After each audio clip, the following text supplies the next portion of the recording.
Good afternoon, ladies and gentlemen. My name is Nemeka Onyeka Oderere. Honestly speaking, Nigeria seems to be a place of mass absurdities. I sometimes I wake up in the morning, early in the morning, and I start to ask myself, is there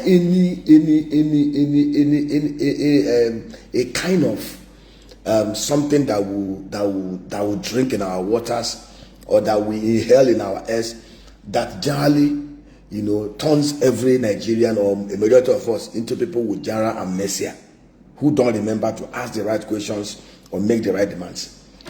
It is shocking, very, very, very, very shocking, very, very shocking, that in a country of 228 million people, 228 million people, and all of us and the majority of us sit down and begin to, we just begin to do things, make demands and say things that does not address the core issues and challenges facing this country. I have read every time you open the social media, the argument had been, Dangote opened the refinery. Dangote's refinery is producing products that are more expensive than imported ones, and reason why Dangote will sell product at a cheap price, and why Dangote's price must be cheaper than imported ones, and why we must stop import, blah blah blah blah blah blah blah blah blah. We are busy debating the happenings and the developments in a private business owned by a private individual who invested his sweat. Nobody seems to ask this question: what is happening with the 3 refineries that are public sector owned by NNPC? 3 refineries that we wasted and squandered over 4 trillion naira over the last 4-5 years, purported to have repaired it, or we are repairing it, that are not working. In 2019, the current GMD of NNPC, Mele Kyari, told us gleefully that before Buhari hands over power in 2023, May 29, that those refineries will be working optimally. Today, 1st of November 2024, those refineries are not producing 1 liter of either PMS, gas oil, or aviation fuel. Nigerians are not asking the right questions. Aso Rock is not asking the right question.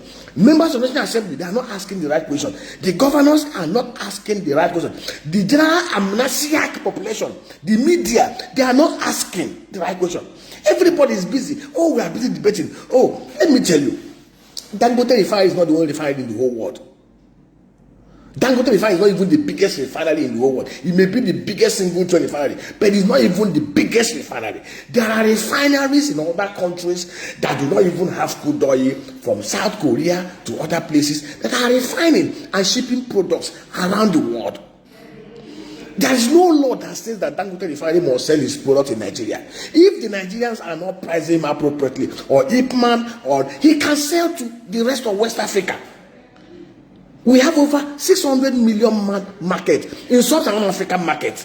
People are shipping products from Russia, from Saudi Arabia, from Dubai into Nigeria. The same way he can ship his own products and sell to anybody who is a willing buyer. It's not compulsory that he must sell to Nigerians. We have 3 refineries that were built under 13 years with public sector funds. And for 25 years since 1999, we've not been able to fix them. We wasted 4 trillion. We have a CEO at NNPC who promised us in 2019, 2018 that those refineries will work in 2023 before Buhari hands over. Today, almost 2 years after, those refineries are not working. Nobody's asking questions. If we want to buy products at 650 naira per liter, at 500 naira per liter, if we want to buy products outside the vagaries of the global commodity price movement, then it is simplest thing to do, if we have common sense, or if a lot of us have common sense, is to ask, why are those national owned refineries that has crude allocation of 450,000 barrels to it not working? If the refineries in Port Harcourt and Warri, with combined nameplate daily capacity of 335,000 barrels a day, with crude allocated to it, NNPC has NNPC,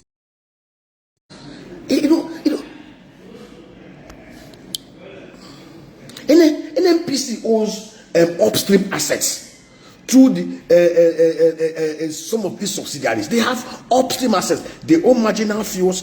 They own marginal fuels. They own other things. So if they have good allocation of that amount, the question we should be asking ourselves: why are we not divesting the federal government share? Since NNPC has proven, especially over the 9 years, to be the epicenter of monumental corruption and inefficiency. Common sense would have been, if we have majority of us who have common sense, what we should be asking is, what do we do to unbundle the NNPC, just like the Petrobras, to make them more efficient and more transparent and more accountable, like the Petrobras of this world, like Nigeria Liquefied Natural Gas? It's like a man who owns a Lamborghini. He left his Lamborghini and is busy looking at what is happening to a downfall. Does it make sense to us? What kind of country is this? There is no law. See, let me tell you, Nigeria is a gas and oil resource country. If we are very efficient, one of the reasons why crude oil production here is very expensive, because we are inefficient. Corruption, insecurity is everything. In other countries like Saudi Arabia, like Russia, a barrel of crude oil is extracted between $10 to $15. Why are we extracting crude oil at $31? Is it that we don't know where to get technology? It's inefficiency and corruption. And the only way to end inefficiency and corruption is to unbundle the whole system and inject transparency and accountability, just like we have with Petrobras, just like we have with Nigeria Liquefied Natural Gas. Nigeria Liquefied Natural Gas is 51% owned by private sector investors and 49% owned by the NNPC. That is why it is efficient. It is not subject to all manner of the criminality and awareness in the public sector. If we have demonstrated that this has worked, why are we not asking the right? Why are the members of the media, the Nigerian populace, not asking? Why are the public-owned refineries not working almost 2 years after the projected deadline of its coming on stream? After we wasted 4 trillion.